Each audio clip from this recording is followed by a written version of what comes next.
浸會大學抽驗市面大約80個食用魚嘅樣本，發現全部都含有類雌激素，當中烏頭同埋牛秋魚含量最高。佢哋又發現類雌激素會加快乳癌細胞生長，影響雄性老鼠生殖器官嘅發育。由卓麗文報道浸大嘅發現。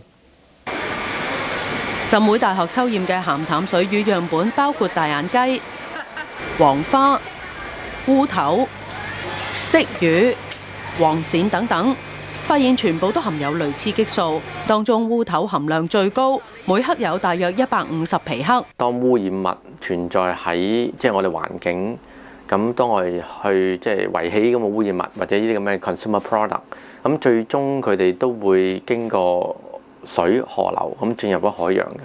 咁而呢一類嘅污染物咧，基本上有個特性咧，我哋叫做lipophilic啦，即係中意黐住脂肪嘅。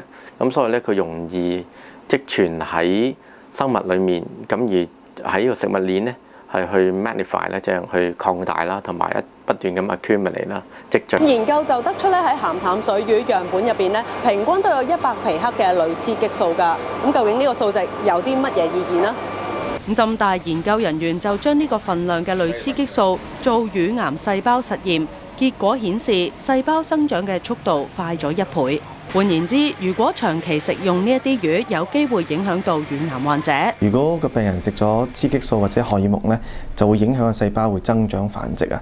咁所以喺呢一類嘅病人呢，我哋唔建議佢食任何嘅雌激素啦。周永昌提醒乳癌患者，除咗含類雌激素嘅食物之外，亦都要減少進食高脂肪嘅食物，避免脂肪喺體內轉化成雌激素，影響健康。亞洲電視記者崔麗文報導。